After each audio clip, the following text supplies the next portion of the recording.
نقرأ لكم الجلاطين كابيتلو 3 من فيرس 23 قدام. إسا قبل ما جيت الفيدي كنا امحارسين تحت الليجي، مسكرين على الفيدي اللي أكتر تارت كلا تكون ريفيلاتا.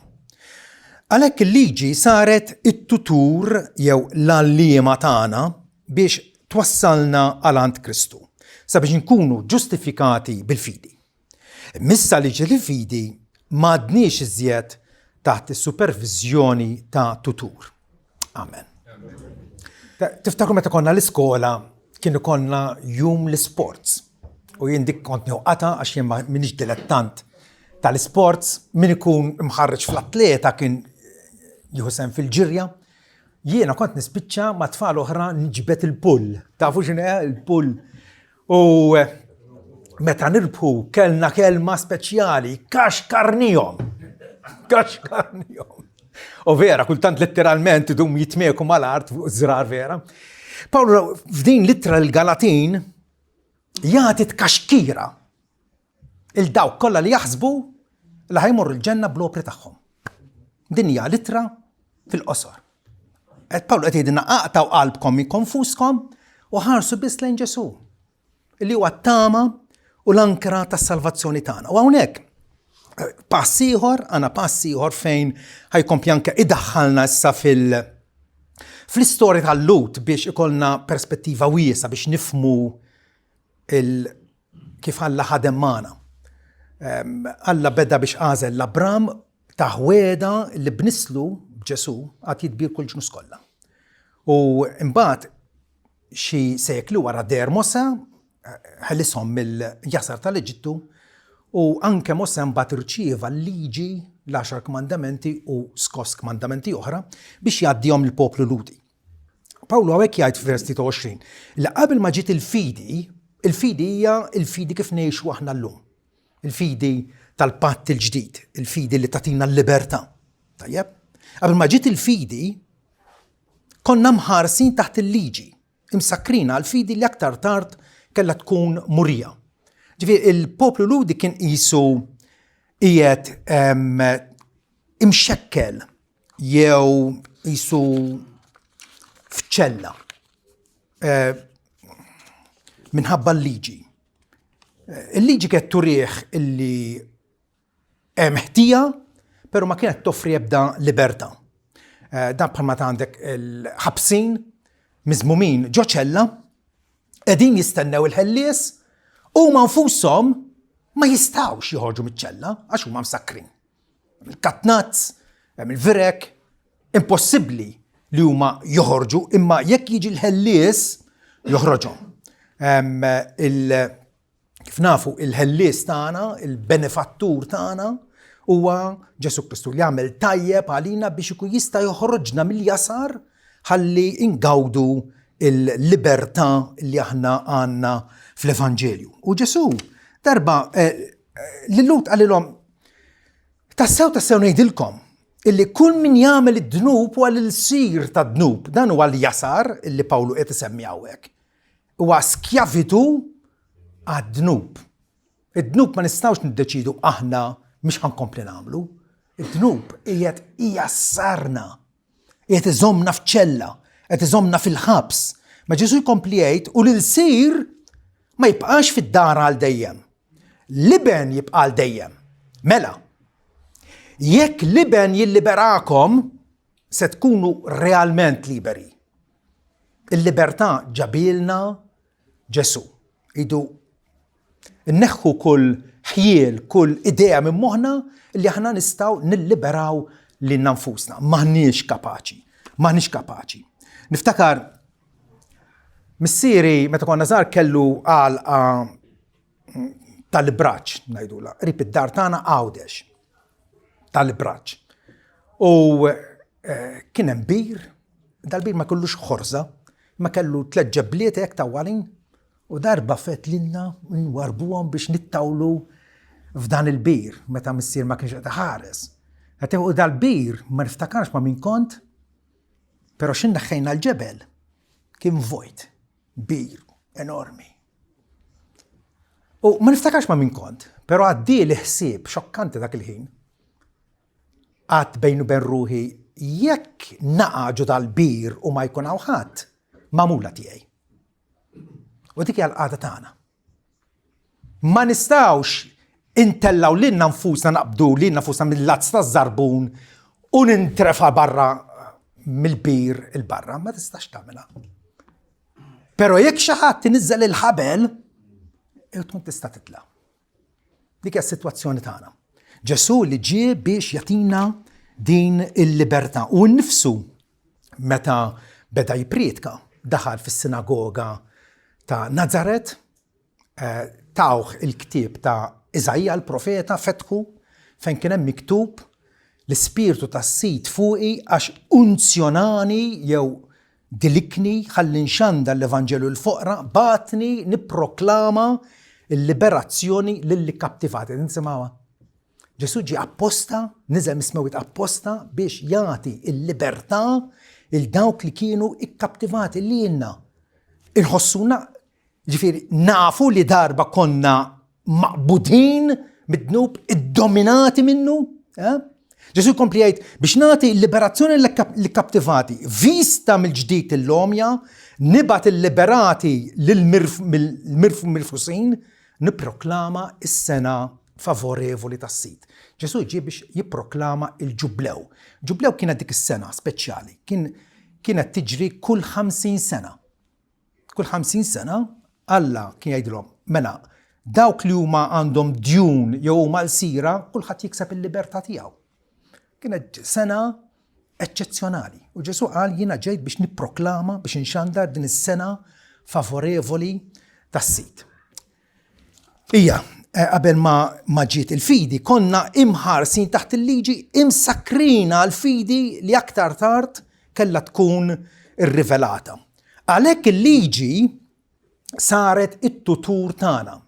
Tutur għallim jew istruttur, il-kelma hija waħda speċjali paidagogos fil-soċjetà Griega jew Rumana tal-Kinar.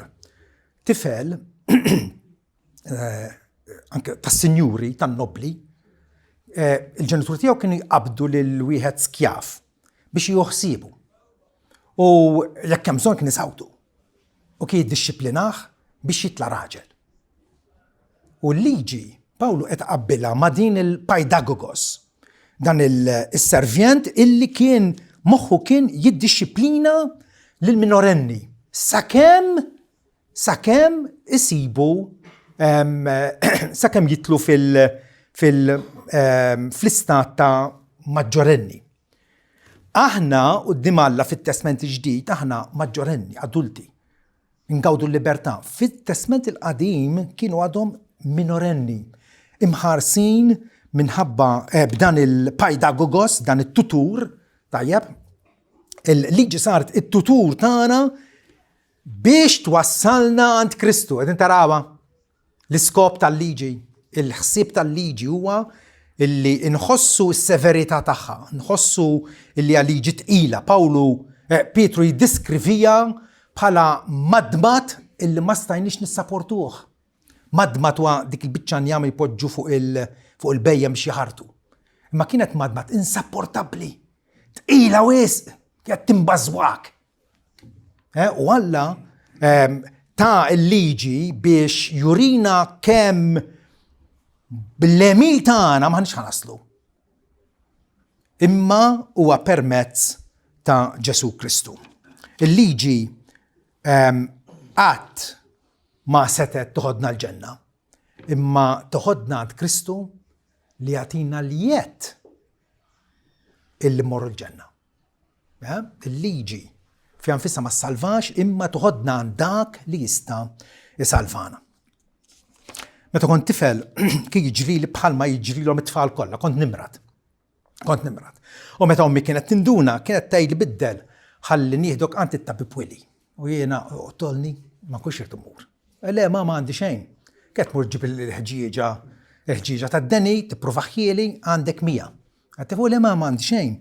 Ejja, mur ittawal fil-mera, aħmar nar, x'jiġifieri ma għandek xejn. Ommi kienet turini li jimmarit. immi nfisa ma setax tfejjani. Ridet toħodni għan ċaħat li huwa kwalifikat biex jitrattani u jagħtini il-mediċina. Ġifieri, ommi minna nfisa ma kienx kapaċi tfejjaqni, dik hija liġi. Imma tista' toħodni għand min kapaċi huwa kwalifikat biex ifejjaqni. Dak huwa Kristu.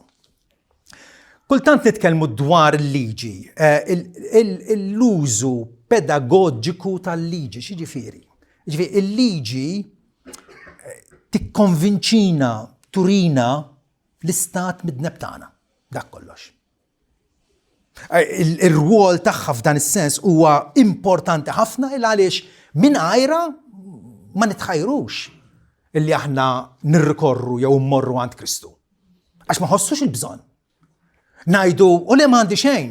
Meta difatti aħna marradin. Meta difatti qar minn hekk aħna mejtin fil-ħtijiet u fid-dnubiet tagħna. U allura il-liġi turina illi le mhux kollox huwa sew magħna.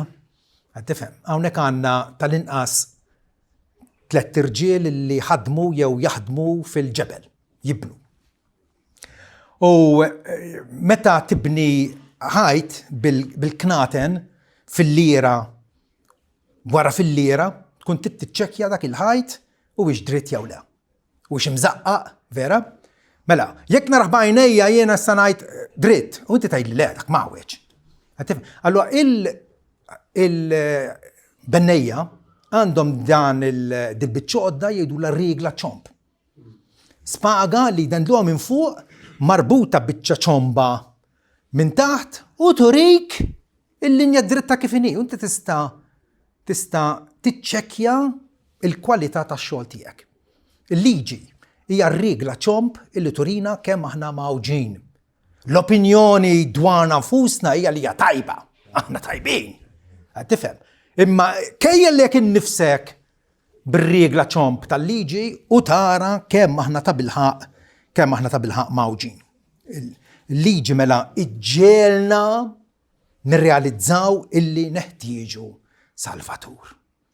Is-salvazzjoni mhix minna nfusna. Mhux jien ħansalva li nnifsi, il-Bibja qatt ma tuża d-diskors illi nsalvaw lil nfusna. Ħadd ieħor, Ġesu li ġie apposta fostna huwa dak illi salvana. U allura il-liġi timbuttana għand Kristu. Timbuttana biex immorru għandu biex nintelqu fih danu il għaliex huwa Salvatur illi jaf jader u jħenn. U għal-istess Salvatur illi jagħmel tpattija adekwata għal midinbin. Imma kif insiru nafu li aħna midinbin? Bil-liġi. Il-liġi turina fejn u kemm inqasna. Il-liġi hija it-tutur tagħna, dan il-pajdagogos li qegħdin insemmu li kapaċi jsawwatna, jiddixxiplinana. Hija t-tutur tagħna biex twassalna għal għand Kristu.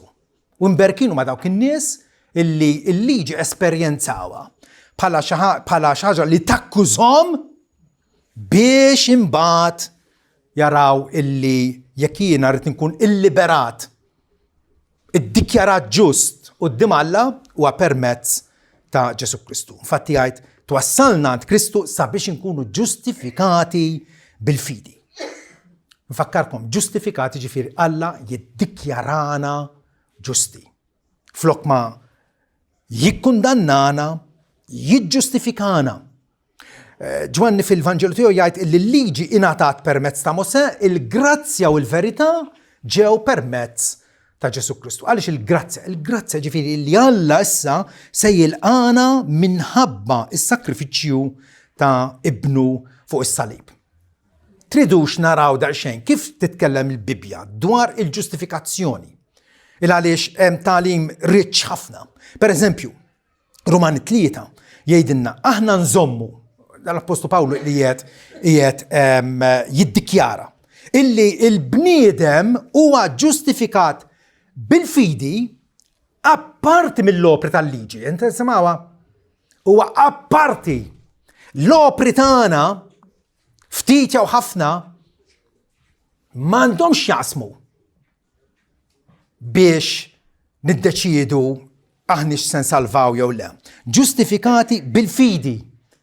Hija fidi, hija fiduċja li jiena ħanintela fidejn is-Salvatur. U l-ħaj salvani. Ġustifikati bil-fidi apparti mill-opri tal-liġi. Meta aħna ngħidu salvati bil-fidi biss, ġifieri jien qed nintelaq, jien qed niddependi fuq is-Salvatur Ġesu Kristu. Ruman 5 vers 1 imbagħad jgħidilna li la darba aħna ġustifikati bil-fidi għandna slim ma' Alla. Għandna slim. Issa ninsabu paċi ma' Alla permezz ta' Sidna Ġesu Kristu. Aħna ġustifikati wkoll minħabba it-tpattija ta' Kristu. Il-Kristjan għandu l-vista ta' ruħu imwaħla lejn il-Kalvarju. Hemmhekk ir-ruħ tiegħu tirpoża. Hemmhekk ir-ruħ tiegħu issib il-għaxqa tagħha. Ġesu Kristu li għamel tajjeb għal fidili tiegħu. Għamel tajjeb, għamel tpattija adekwata. Rumana 5 vers 9. Billi issa ninsabu ġustifikati b'demmu, bil-wis iżjed se nkunu salvati mir-rabja tal-Alla permezz tiegħu. Ġustifikati b'demmu. Is-sakrifiċċju tiegħu huwa ir-raġuni għala Alla jaċċettana. Kif se ngawdu minn din il-sakrifiċċju? Bil-fidi. Li jiena nilqa dak is-sakrifiċċju u nemmen u nirrealizza li dak sar propjament għalija għand bżonnu. Imbagħad Pawlu wkoll fl-ittra Titu jgħid li aħna ġustifikati bil-grazzja. Ġifieri, Alla ma sab ebda raġuni fija jew fik biex jiddeċiedi li salvak. Il-grazzja hija il-favur tiegħu. Il-favur tiegħu. Ġifieri salvana imqanqal mill-imħabba tiegħu lejna. Pawlu jikteb hekk, imma meta deret il-bontà jew it-tjieba tal-Alla s-Salvatur tagħna u l-imħabba tiegħu lejn bnedmin salvana mhux minħabba l-opri li konna minna fil-ġustizzja. Qed tarawa, għadha Pawlu qed jenfasizza mhux x'nagħmlu aħna ma xwettaq Kristu. U dak huwa l-Vanġelu fl-essenza tiegħu. Mhux minħabba l-opri li konna minna fil-ġustizzja, imma skont il-ħniena tiegħu. Bil-ħasil tat-twelid mill-ġdid u t-tiġdid tal-Ispiritu Santu li sawwab fuqna bil-għana, bil-kotra ġifieri, permezz ta' Ġesu Kristu s-Salvatur tagħna, sabiex ġustifikati bil-grazzja tiegħu, bil-grazzja tiegħu, mhux bil-merti tagħna għax m'għandniex. Bil-grazzja tiegħu insiru werrieta skont it-tama tal-ħajja eterna. Da parti tagħna aħna ġustifikati gratis. Mem ebda raġuni fina nfusna għal Alla għandu jiġġustifikana. Hija ġustifikazzjoni gratis, Rumani 3 vers 27. Ġustifikati b'xejn bil-grazzja tiegħu permezz tal-fidwa illi fi Kristu Ġesu. Ġustifikati b'xejn. Ma ħallasx l-inqas ċenteżmu. Ma tistax tagħmel liċken opra illi tajt din hija sem tiegħi għas-salvazzjoni eterna. Le. Il-Vanġelu huwa tant aħbar tajba il ma titwemminx. Aħna bħala Maltin ngħidu fid-dinja ma' xejn b'xejn. Tifhem? Imma ftakru hemm din l-eċċezzjoni eċċezzjonali. Is-salvazzjoni hija b'xejn. Salvazzjoni hija b'xejn illi tgelgellejna sforz il-grazzja tal-Alla u aħna nirċevuha biss bil-fidi. Meta tgħid bil-fidi ġifieri ma qed nagħmel xejn. Sempliċement qed nilqa dak li Ġesu wettaq diġà storikament bil-ħajja perfetta tiegħu, bil-passjoni, il-mewt u l-irxoxt tiegħu. Però l-Bibbja titkellem ukoll li aħna ġustifikati bl-opri. Issa titfixklux hawnhekk. Għodu attenti. Ġagu jgħid li aħna maħniġ ġustifikati bil-fidi biss imma bl-opri. Mela, żgur mhux qiegħed jikkontradixxi dak li qed jgħid Pawlu. Pawlu qed jgħid aħna ġustifikati bil-fidi apparti mill-opri tal-liġi. Ġabu jitkellem hekk biex jurina illi il-fidi tkun fidi ġenwina. Mhix fidi tad-diskors li nemmen. Le. Hija fidi jekk hija ġenwina mogħtija lilek mill-Ispiritu Santu maħduma fik minn fuq. Dik il-fidi se tkun fidi illi tibdlek. Illi se tpoġġik fid-direzzjoni tal-libertà. Meta nitkellmu dwar il-libertà ma tfissirx li tagħmel li trid. Ftakru. Libertà tfisser tagħmel rieda talla. Hemm tinsab il-libertà tagħna. Mill-bqija l-opri tagħna ma jaqalaw ebda mertu quddiem Alla s-salvazzjoni. Li ċertament se jkunu premjati. Ġesu se jpremja il-karità li nkunu għamilna, l-ħniena li nkunu rejna. ċertament. Fil-ġudizzju l-kbir, Ġesu se jippremja lill-fidili tiegħu. Imma dinja xi ħaġa differenti minn x'qed jaqlanna is-salvazzjoni. ċertament mhux l-opri tagħna Iżajja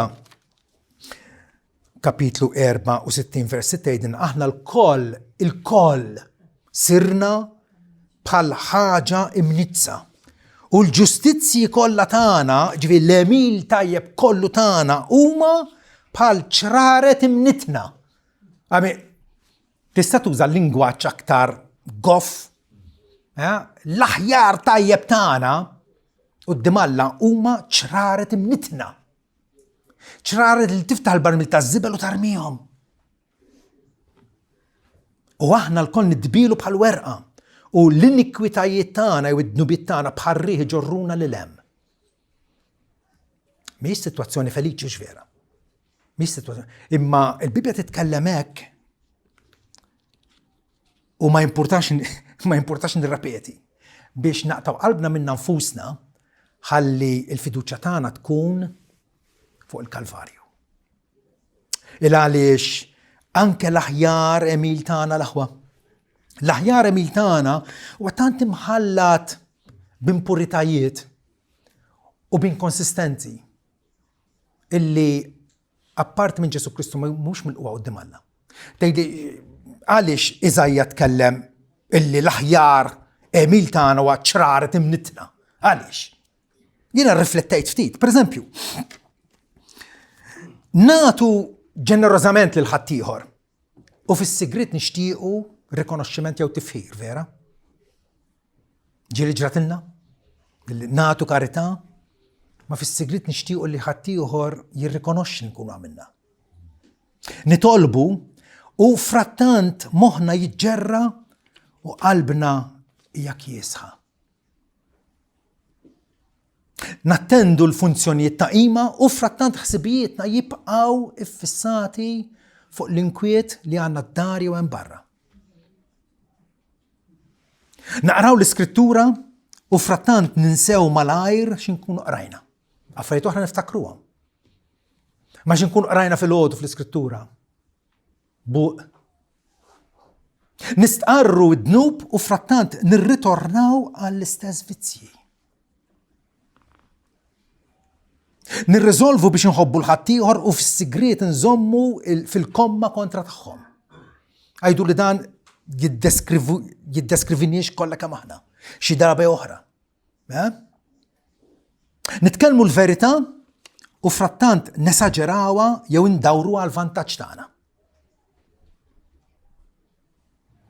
Inservu l-ħaddieħor esternament u frattant nilmentaw f'qalbna. Kemm sejdhom. Ma mbarra qegħdin inservuhom. Infittxu l-umiltà u frattant fis-sigriet nitkabru kemm aħna umli. Nafdaw f'Alla fil-prinċipju u ngħiduha jiena nafda f'Alla.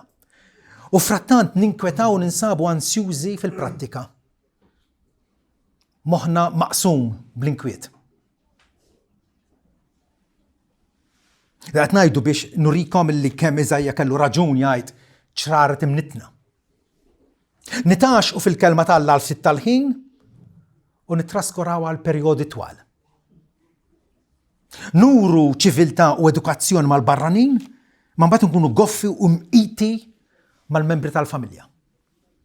Nuru ċiviltà nixtiequ l-qdusija u frattant naħmlu ħsibijiet żienja fil-privat. Nafu nkunu paċenzjużi mal-barranin u ħorox man-nies qrib tagħna. Aħna imħeġġa fuq in-negozju tagħna imma żanin fid-doveri spiritwali tagħna. Ħafna entużjażmu fejn jiġi ħanqalgħu il-flus, ma mbagħad kajmana fl-affarijiet fid-doveri spiritwali tagħna. Nifirħu fil-barkiet u frattant nilmentaw u nbarqmu meta jiġu l-profi. Nixxenqu għall-ġenna u frattant nibqgħu niggranfaw mal-kumditajiet ta' dinja. Nipprofessaw li nħobbu l-Alla u frattant nonqsu milli nosservaw il-kmandamenti tiegħu. Kapaċi naraw film b'attenzjoni għal sa'tejn u nofs sħaħ, però mbagħad priedka ta' nofsija kemm boring. Hemm xi ħaġa ħażina fina vera. Bl-istess silsin infaħru lill-Alla kif għadna kif għamilna, imma mbagħad inqasqsu fuq in-nies li huma magħmulin xbija tal-Alla. Ngħidu li ġisimna huwa tempju tal-Ispiritu Santu u nirringrazzaw lill-Alla dal-fatt u frattant nagħmlu ħsara lil ġisimna stess bit-tipjib bil-ikel żejjed u vizzijiet oħrajn. Titlob parim mingħand il-pasta biex tagħti l-impressjoni inti spiritwali meta diġà tkun iddeċidejt x'se tagħmel. Din hija natura umana. Hekk maġunin aħna. Minix b'da diskors qiegħed inġib fix-xejn il-ħidma tal-Ispiritu Santu fina, l-Ispiritu Santu għamel ħidma brillanti fina. M'għadniex li konna. Imma ċertament għad ma wasalniex. U allura ċertament qatt ma nistgħu niddependu jew inserħu fuq l-emejjel tagħna. Meta rajt il-Katekizmu ta' Heidelberg għall-ewwel darba ħafna snin ilu. Fit-tweġiba minnhom jgħid li aħna għandna bidu ċkejken ta' dil-qdusija. Bidu ċkejken. U jiena kemm mhix xoftejja. Bidu ċkejken. Isni skandalizzajtu qed hawnhekk dana żbaljat bidu ċkejken. Illum nifhem. Iva. U bidu ċkejken ta' dik il-qdusija. L-aħjar sforzi tagħna huma mxelfa u mtebba kif urejtkom. Da jimmotivana aktar u aktar biex aħna nserħu fuq il-perfezzjoni ta' Kristu. Mhux tiegħek innifsek, tiddeludix lek innifsek, tqarraqx bik innifsek. Iddependi biss fuq Kristu. Vers 25 jgħidilna issa mela li ġiet il-fidi f'Ġesu m'għadniex aktar taħt is-supervizjoni ta' tutur, m'għadniex taħt il-liġi. Ġesu twieled u għex fostna u wettaq il-missjoni tiegħu. U allura il-liġi możajika laħqet lan tagħha. Bħal meta għandek vjaġġatur u irid imur f'ċerta belt u għandu l-mappa u kull darba jikkonsulta l-mappa tajjeb sakemm jasal f'bib il-belt. Appena wasal fil-belt għandu bżonna dak il-mappa? Le, jista' jwarrabha għaliex il-mappa serviet lan tagħha. Kien hemm 1500 sena meta l-poplu tal-Alla kien taħt il-liġi. Taħt il-liġi. Tajjeb, imma issa li ġie dak li l-liġi tkellmet dwaru u l-profeti tkellmu dwaru, Ġesu, m'għadniex aktar taħt il-liġi. Il-fidili m'għadhomx taħt il-jasar tal-liġi, imma taħt il-grazzja. Alla poġġina minn sfera għall-oħra. Issa ninsabu taħt il-grazzja. Mela, x'jiġifier meta ngħidu m'aħniex taħt il-liġi? Pawlu jisħaq fuq din illi id-dnub mhux se jiddomina fuqkom iżjed għax m'intkomx taħt il-liġi iżda taħt il-grazzja. X'jiġifieri ma tkunx taħt il-liġi? Jiġifieri m'aħniex ma naqgħux dawk in-nies li jafdaw fi Kristu ma jistgħux jaqgħu taħt il-kundanna tal-liġi.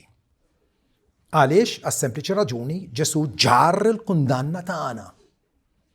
Ġesu ħada fuq innifsu dik il-kundanna. Rumani 8 vers 1 għalik issa m'hemm ebda kundanna għal dawk li huma fi Kristu Ġesu. Blanket statement. Vera? Ja dikjarazzjoni ta' libertà, m'hemm ebda kundanna. Is-saħta tal-liġi ma tistax tilħaq niżjed. Il-ħtija m'għadix hemm. F'dak is-sens m'għadniex taħt il-liġi. Però f'sens ieħor ninsabu taħt il-liġi. Tgħidli kemm ġejjin komplikazzjoni dal-għodu. Imma hemm bżonn tifhmu d-distinzjonijiet. Tajjeb? Maħniex taħt il-liġi, ġifieri il-liġi ma tistax tikkundannana. Għax Kristu il-ħaruf Alla neħħa d-nubiet tagħna. Tajjeb? U ġabilna l-maħfra. Fl-istess ħin, issa li aħna ta' Kristu, aħna obbligati li nobdu l-liġi. Mhux biex insalvaw bija, imma x'aħna salvati. U dik tagħmel id-differenza kollha. Fil-Galatin Pawlu jgħidilna erfgħu it-toqol ta' xulxin u hekk twettqu l-liġi tal-Kristu. Kristu refa' t-toqol tagħna vera, il-piżijiet tagħna tal-ħtija tagħna refaħħom fuq innifsu u s-salib. U allura aħna li nħobbu nimitaw lill-mgħallem tagħna nagħmlu l-istess. Ġesu refa' t-toqol tagħna, aħna nerfaw il-toqol ta' xulxin. F'dak is-sens ninsabu taħt il-liġi. Għaliex? Għaliex l-imħabba tal-Alla tisselfina imħabba lejn xulxin. Il-ġimgħa l-oħra żrajt il-korjander ġo qasrija, ma għadu ma talax, ma nafx il-għala. Imma x'taħsbu b'dik iż-żerja tal-korjander, għada pitada, x'se jkun hemm fiż-żerrija? Korjander, vera? Korjander. Meta Alla żera l-imħabba tiegħu fina, min ġo qalbna se joħroġ? Imħabba, vera? Ma tixerf. Imħabba. Fejn tiżra l-imħabba, Alla żera l-imħabba fina, u allura aħna se nirrispondu bl-imħabba. F'dak is-sens aħna nsabu taħt il-liġi. Immissa darba fejn il-liġi darba kienet takkisna, issawatna, tikkundannana, turina ħtija, issa l-liġi hija il-mappa li turina triq. Hija l-gwida illi nixtiequha. Ġesu bil-lingwaġġ brillanti tiegħu pas-soltu. Darba għalinna jekk tħobbuni se tħarsu l-kmandamenti tiegħi. Hija ċerta. Jekk inħobbu u jiena nħobbu il-salvani, jekk tħobbuni se tħarsu l-kmandamenti tiegħi. Mhix dubjuża din, mhix dubjuża, mhix inċerta, mhix forsi. Il-qalb li rċiviet l-imħabba tal-Alla se tħobbu lill-Alla. Hija daqshekk sempliċi. Dan huwa l-użu normattiv tal-liġi, ġifieri issa li aħna dixxipli ta' Ġesu, il-liġi tinfurmana, tarrafna kif ngħixu, u f'dak is-sens aħna nħobbuha vera. Il-Puritan Thomas Watson darba qal hekk ara. Il-liġi tibatna l-Evanġelju. Propjament kif tkellem Pawlu hawnhekk. Tajjeb? Hija t-tutur tagħna li toħodna għand Kristu. Il-liġi tibatna l-Evanġelju sabiex nkunu ġustifikati. U l-Evanġelju jibatna lejn il-liġi għal darb'oħra sabiex tgħallimna x'inhu d-dover tan-nies ġustifikati. Jiġifieri issa li jiena ġustifikat, issa li Alla għata sentenza u hija sentenza favur tiegħi. Hija sentenza ta' libertà m'intix ħati tista' tmur. X'se nagħmel issa li jiena liberu? Ovvja x'se nagħmel. Se nħobb il-Alla. U kif ħankun naf kif inħobbu? Permezz tal-liġi. Nisimgħu xejn Ġwanni fil-ittra tiegħu. B'dan nafu li nħobbu t-tfal tal-Alla meta nħobbu l-Alla u nagħmlu l-kmandamenti tiegħu għax din hija l-imħabba lejn Alla illi nżommu l-kmandamenti tiegħu. Kif se nur li jiena nħobbu lill-Alla? Billi nżomm, nosserva kuljum bżelu, b'konsistenza il-kmandamenti tiegħu. U l-kmandamenti tiegħu mhumiex gravużi jgħidilna. Mhumiex kmandamenti li issa bħal dak il-madmat ikissruna, ixekluna, huma kmandamenti li juruna triq tal-libertà bħala nies ġustifikati. U allura l-liġi le, Pawlu ħajspjega f'kapitlu 5 u 6 tal-istess ittra lill-Galatin se jgħid illi hemm post tal-liġi. Għal dawk li ma ġustifikati, għal dawk li ma maħfura, Alla jurihom kif għandhom iġibu ruhom. Mhux ħallihom flama. Il-liġi ma nistgħux niddisprezzawha, anzi inħobbuha u nonorawha il għaliex kixfitilna dnub u waslitna għand Kristu. U allura dak huwa x-xogħol tagħha. Dak huwa x-xogħol tagħha. Ma nistgħux niggranfaw mal-liġi, ma nistgħux naħsbu illi bli qed nagħmel jien b'xi mod jew ieħor se jaffettwa s-salvazzjoni eterna tiegħi. Le, Alla jgħidilna ċaru tont, jien salvajtkom, jiena ħabbibtkom jien nifsi, jiena fdejtkom, intom tiegħi. Intom tiegħi. U jiena ħfirtilkom il-ħtijiet kollha tagħkom. Il-liġi ma jistax niggranfaw magħha biex issalvana qatt ma ngħatat biex tiġġustifikana, qatt u qatt.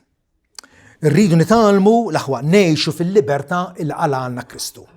Fiduċja fih, dil-fiduċja li kif provajt nfissrilkom, dil-fiduċja topera bl-imħabba. Dil-fiduċja tintwera bl-imħabba lejn Alla. Kif nurija? Alla tan il-kmandamenti tiegħu. Dawk il-kmandamenti tiegħu mhumiex tqal, huma l-gwida tiegħi għal ġejjieni. U allura ejja nżommu f'moħħna. Min isalvana? Kristu waħdu. U Kristu qed jgħidilna jien ma ġejtx biex inxejjen il-liġi u l-profeti. Ma ġejtx biex inġibhom fix-xejn, ma ġejt biex inwettaqhom. U Ġesu wettaqhom. Fil-persuna tiegħu stess osserva l-liġi perfettament biex imbagħad ħal kastik li kien dovut lilna fuq innifsu. Dak is-sens Ġesu wettaq il-liġi biex aħna issa il-liberati nkun nistgħu naqdu lil Alla mingħajr intimidazzjoni fil-ġustizzja il-jiem kollha ta' ħajjitna. Sabiħ l-Evanġelju, sabiħ immensament, qatt ma tiġba illi tirrifletti fuqu fi kwalunkwe ħaġa oħra l-aħwa xxebbek. Dal-aħħar mort nara pittura ta' Leonardo da Vinci, le mhix il-Mona Lisa. Il-Lady with an Ermine, pittura żgħira ġo kamra ta' mużew fi Krakow, tifhem, u l-tifla t-telestazzjon morru għattila nqattaw sija għammek qudiema, tifhem ma minnix 5 minuti. Issa jiena ħobba l-arti, tifhem. Kollox ixebba fil-ħajja. Il-Vanġelu huwa dak illi fih ħanifjurixxu bħala bnedmin. Kristu ħa il-kastik tagħna, il-liberana, u issa bħala disċipli tiegħu irridu nimitawh, irridu nimxu fuq il-passi tiegħu. Amen. Amen.